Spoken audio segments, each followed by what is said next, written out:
Biku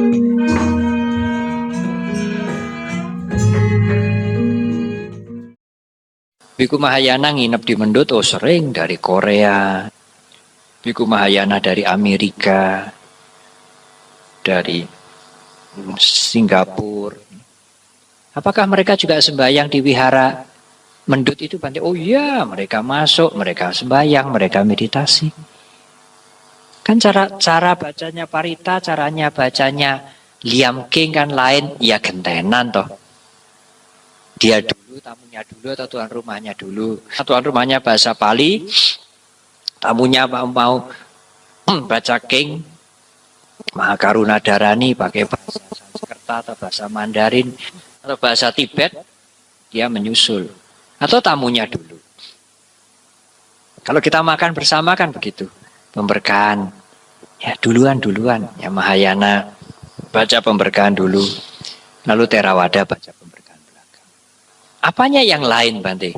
Yang lain itu tata cara upacara dan meditasi permulaan lain.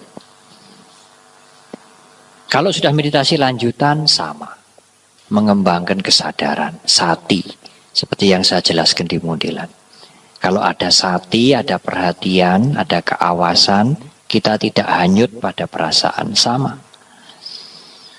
Tetapi awalnya meditasi, antara meditasi Theravada dengan Tantra, dengan Mahayana agak lain. Caranya membaca Parita, membaca doa, kasarnya begitulah gampangnya. Kadang-kadang di Mahayana pakai bunyi-bunyian. Kalau di Tibet, oh seperti drum band. Pakai drum yang gede-gede, pakai trompet yang 2 meter itu. Saya punya di Mendut trompet yang 2 meter. Tidak hanya sekian, panjang sekali. Mereka pakai bunyi-bunyian. Pokok dasar ajaran sama persis. Dunia ini tidak kekal, anicca. Yang tidak kekal tidak menyenangkan, tidak ada intinya. Sama. Tilakana atau anicca dukkha anatta. 4 kebenaran Arya. Dukkha itu ada sebabnya. Sebabnya dari mana? Sebabnya apa? Sebabnya yang membuat kita sendiri, bukan hukuman dari atas sana. Sebabnya kalau kita tidak bisa mengendalikan hawa nafsu. Pengen, tanha kan gitu. Diikuti. Tanha menjadi apa? Upadana. Upadana itu lengket. Lah nek wis lengket, jadi masalah. Mengapa lengket? Karena pengen diikuti. Mengapa kok pengen terus? Karena perasaan enak. Karena itu waspadalah dengan perasaan. Kalau bisa mewaspadai perasaan, penderitaannya bisa dikurangi. Persis sama. Apakah itu Zen? Mahayana ada Zen, ada Sukawati, ada banyak. Ada Tantra, ada macam-macam. Hukum karma, siapa yang menanam kebaikan akan memetik kebaikan. Siapa yang berperilaku buruk akan menderita. Di semua aliran Theravada Mahayana sama. Dan yang membuat mereka menjadi umat Buddha juga sama. Bisa menerima Triratna Buddha, Dhamma, Sangha. Apa agama Buddha di Tibet, di Cina, di Korea, di Jepang, di Thailand, di Indonesia, Theravada, Mahayana, Zen, apa segala macam. Dia punya pangkal keyakinan sama. Siapa yang bisa menerima Sang Buddha, ajarannya, dan Sangha, yang menyimpan Dhamma dan mewariskan pada kita, sudah bisa menerima Triratna, cocok, menyatakan berlindung pada Triratna di dalam hatinya sendiri, tidak perlu diucapkan, dia adalah umat Buddha. Dibaptis, Bante? Tidak perlu. Di luar negeri tidak ada umat Buddha dibaptis, tidak ada. Yang baptis itu ya keyakinannya sendiri. Pada saat Anda setuju, yakin terhadap Buddha, Dhamma, dan Sangha, saat itu ibu, bapak, dan saudara menjadi umat Buddha. Yang wanita disebut upasika, yang pria disebut upasaka. Jadi upasika-upasaka itu bukan orang yang sudah dibaptis, bukan. Bukan tingkatan tertentu, bukan. Umat Buddha kalau wanita, upasika. Kalau pria, upasaka. Kalau dia tidak berkeluarga, biku, bikuni, biksu, biksuni. Samanera itu dimasukkan biku. Muridnya biku, calon biku. Umat Buddha hanya ada dua macam. Yang berkeluarga, sering dikatakan umat awam. Yang selibat tidak berkeluarga, wiharawan adalah para biku, para biksu, biksuni. Yang berkeluarga, upasaka, upasika. Aliran apapun. Jadi kalau saya masuk aliran ini, apakah boleh? Oh ya, suka-suka Anda. Anda tidak dipaksa untuk makan nasi goreng yang sama dengan saya. Saya kalau nasi goreng senang pedas. Saya tidak senang pedas. Oh ya, tidak apa-apa. Lomboknya dikurangi banyak-banyak. Malah lomboknya kalau di kota besar kan diganti kecap toh. Nasi goreng di kota-kota besar itu pakai kecap, bukan pakai lombok. Nanti nasi goreng di luar negeri lain lagi. Warnanya itu kuning seperti sego kuning itu. Tidak kecap, tidak lombok. Tidak hanya nasi goreng. Bante, saya tidak mau nasi goreng, saya mau pindah makan nasi pecel. Oh, silakan. Ya, dengan senang hati. Sesama nasi goreng tapi ada variasi, silahkan. Mau pindah pun tidak apa. Agama Buddha tidak pernah mengatakan tidak cocok di agama Buddha pindah. Silahkan. Kami tidak pernah mengatakan oh murtad dia. Selama dia mengendalikan dirinya, tidak berperilaku yang buruk, tidak berkata-kata buruk, tidak membunuh, tidak menyiksa, tidak selingkuh, tidak berbohong, dia adalah orang baik. Agama apapun tidak soal. Kalau umat Buddha memandang orang begitu, bukan berarti oh dia baik loh Bante, ya dia jujur, ya dia tanggung jawab, dia suka menolong, tapi dia belum umat Buddha toh, belum Bante. Oh ya jelek kalau begitu. Tidak. Kita tidak biasa memakai rumus seperti itu. Siapapun, tidak usah tanya agamanya. Tidak usah tanya agamanya, siapapun kalau berperilaku buruk, meskipun dia umat Buddha, sudah dibaptis lagi, ya tetap buruk. Nanti memetik akibat karma yang buruk. Meskipun dia bukan umat Buddha, tidak kenal agama Buddha sama sekali, apalagi umat kenal aja tidak, tapi dia baik, jujur, tanggung jawab, diserai kerjaan tanggung jawab, tidak melakukan kejahatan, tidak berperilaku yang buruk, dia adalah orang baik. Tidak peduli dia umat Buddha atau bukan. Kalau umat Buddha tidak peduli dia Theravada, Hinayana atau Mahayana atau Zen atau Sukawati atau Tantra, tidak peduli. Apa yang Bante peduli, saya peduli. Jadilah umat yang baik, itu yang saya peduli. Jadilah umat yang baik, yang tidak berperilaku buruk. Di Theravada sendiri Bante apakah bisa satu? Oh tidak, saudara. Kalau ada 10 umat Theravada misalnya ya, yang di depan ini 10. Theravada semua. Dinasbiskan semua misalnya. Yang nasbiskan saya semua. Semua Theravada semua. Bisa baca parita semua. Apakah 1, 2, 3, 4, 5, 1, 2, 3, 4, 5, 6, 7, 8, 9, 10 semuanya bisa meyakini, dalam agama lain mengimani, meyakini ajaran yang saya ajarkan sama? Tidak. Jadi bagaimana Bante? 1, 2, 3, 4, 5, 6, 7, 8, 9, 10 10 orang ya 10 macam, saudara.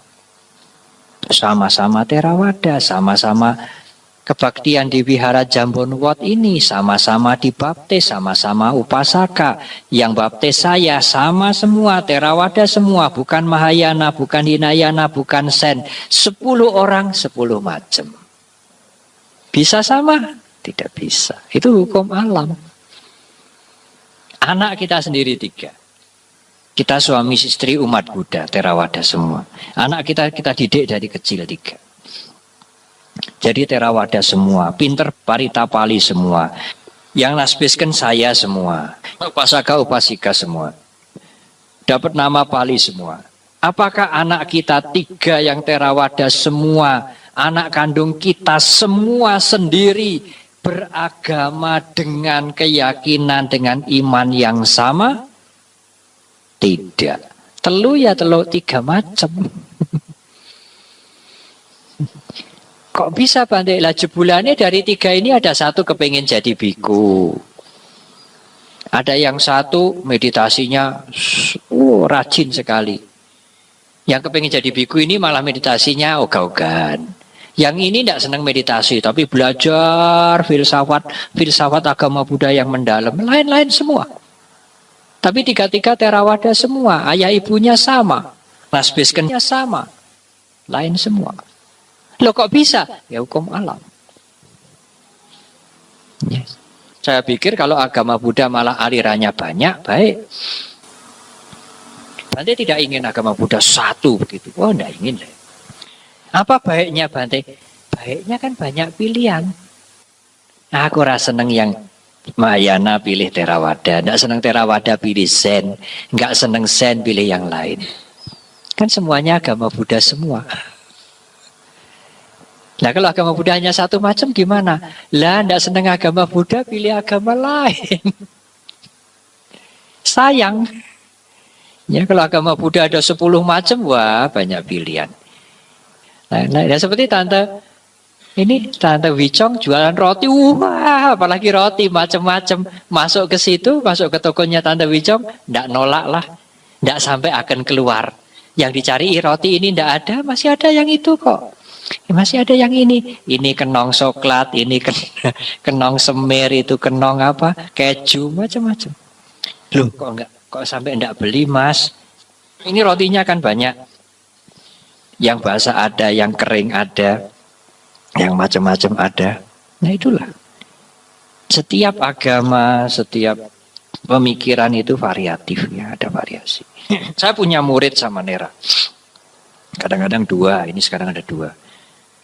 Kadang-kadang 5, paling banyak dulu 9. Ditasbiskan jadi samanera. Dilantik yang menasbiskan sama 1. Sekolahnya di Mendut semua sama. Makannya juga sama. Kalau pagi makan itu semua makan itu, siang makan itu semua makan itu. Tapi tidak sama jadinya. Ada yang lepas, tidak kuat, tapi tetap umat Buddha.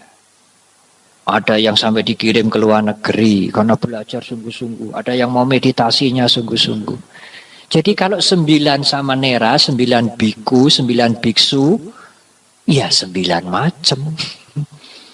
Karena itu pernah ada tokoh agama Hindu namanya Swami Vivekananda.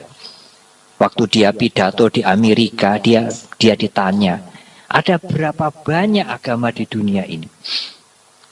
Beliau menjawab, saudara, di dunia ini jumlah agama sebanyak orang yang menganut agama.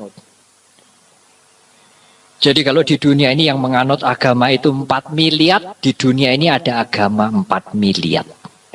Karena agama yang dianut antara satu dengan yang lain itu tidak bisa sama. Saya kalau selesai kebaktian itu setelah sadu saya tutup dengan sabe sata bawantu sugitata. Boleh siapa yang melarang? Saudara yang ini tidak. Saudara yang ini saya sabe sata bawantu sugitatanya peng telu. Saudara ini hanya sekali sudah, lain-lain semua.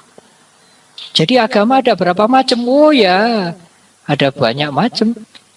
Kalau satu ruangan ini semuanya menganut agama Buddha, ada berapa macam Bante? Oh ya banyak macam ini. Agama Buddha macam saya, macamnya Romo ini. Beda semua, sedikit. Jadi bagaimana Bante? Risau? Oh tidak risau, tidak soal. Agama Buddha berbeda-beda tidak soal. Beragama berbeda-beda pun juga tidak soal. Apalagi agama Buddha berbeda-beda. beragama lain pun umat Buddha tidak soal, tidak risau. Sekarang di dunia barat banyak orang yang mulai ingin tahu, mulai belajar agama Buddha. Di Indonesia beberapa selebritis juga terang-terangan dia mengatakan, saya sekarang mengikuti agama Buddha. Dan dia tidak malu. Dia pernah hadir, diundang di wihara, dia cerita mengapa dia menjadi umat Buddha. Hanya kami berpesan, kalau dulu saudara beragama B atau beragama A lalu pindah menjadi umat Buddha, jangan menjelek-jelekan agama yang dulu. Sebagai umat Buddha tidak terpuji kita menjelekkan agama orang lain. Saya boleh tidak setuju ajaran dia, saya boleh tidak setuju ayat dia, tapi saya tidak pada tempatnya mengatakan jelek itu, buruk itu. Tidak. Bagi saya tidak cocok. Orang lain yang masih cocok masih banyak. Saya tidak bisa menerima. Yang lain yang bisa menerima masih banyak. Agama itu juga masih bisa membuat orang lain menjadi baik. Meskipun tidak cocok bagi saya. Sebaliknya, kalau dulu ibu bapak beragama Buddha, lalu suatu ketika nanti pindah ke agama lain, mohon di sana jangan menjelek-jelekan agama Buddha. Tidak fair. Ya. Biasanya kalau seseorang pindah itu begitu. Dulunya bukan agama Buddha, sekarang menjadi umat Buddha. Wah, itu genitnya genit. Wah, dia lebih Buddhis daripada kita. Lalu dia menjelekkan agamanya dia yang dulu. Tidak baik. Ya. Kita yang menjelekkan nanti malah kita tidak baik sendiri. Demikian juga kalau umat Buddha lalu pindah, oh di sana dia jelek-jelekan agama Buddha. Wah, agama Buddha itu tidak masuk akal begini. Buruk semua. Tidak gentle, ya, tidak kesatria. Silahkan Anda pindah menurut apa yang Anda cocok tanpa menjelekkan. Kalau Anda sekarang bosan dengan nasi goreng, Anda bisa pindah ke nasi pecel. Dan tidak perlu mengatakan nasi goreng itu tai ayam, tidak usah. Ya, tidak fair nanti. Kalau dulu saudara senang nasi pecel, sekarang makan nasi goreng, Anda tidak usah mengatakan nasi pecel itu makanan kambing, ya tidak usah. Ya silahkan, yang senang nasi pecel. Raja Asoka, raja besar, dia umat Buddha. Zaman kira-kira 200 tahun sebelum Masehi. Jadi kira-kira 2200 tahun yang lalu. Sudah membuat itu. Maklumat yang dipahat di batu. Yang isinya, jangan karena ingin ngumpul ke agamanya sendiri, lalu menjelekkan agama lain. Kalau Anda ingin mengumpulkan agama Anda dengan cara menjelekkan agama lain, sama dengan menggali lubang kubur untuk mengubur agamamu sendiri, agama Anda sendiri. Asoka. Biarlah yang lain menghormati agamanya dia, mengikuti agamanya dia, silahkan kamu mengikuti agamamu sendiri. Jangan dengan mengikuti agamamu, kamu menjelekkan agama orang lain. Itu seperti mengubur agamamu sendiri. Dekret Asoka itu sangat terkenal. Dan begitulah sikap umat Buddha. Jadi memang, saudara Budi, agama Buddha ini warna-warni. Tetapi intinya sama. Karena pendirinya adalah Buddha Gautama. The basic principles, prinsip-prinsip dasar agama Buddha. Hukum tilakana, 3 cora umum, hukum karma, 4 kebenaran Arya, 8 unsur jalan utama, apalagi sama. Ya. Suka duka kita tidak ada yang membuat, tetapi akibat dari perbuatan kita sendiri. Kita harus berjuang untuk mengatasi sebab penderitaan kita sendiri, untuk hidup bahagia, tidak menggantungkan, tidak memohon pada yang lain, sama. Dan hubungan kita antara Theravada, Mahayana, Zen, kemudian Tantrik, Buddhism, Sukawati, dan sebagainya, baik. Yang berbeda hanya tata cara, kemudian upacara, dan tahap-tahap awal meditasi. Oleh karena itu, semua orang bisa memilih yang dia cocok untuk memasuki. Jadi kalau agama Buddha ini ruangan yang besar, pintunya ada banyak. Saudara mau milih pintu dari sana, pilih pintu dari sana, pilih pintu dari sana, silahkan. Seperti Candi Borobudur aja. Anda mau masuk lewat mana aja, sama nanti sampainya. Lewat lor, lewat wetan, lewat timur, lewat barat, lewat selatan, ya sama. Ya, selama dia berlindung pada Triratna, the basic principle sama, tujuan kebebasan sama, juga akan mencapai tujuan yang sama.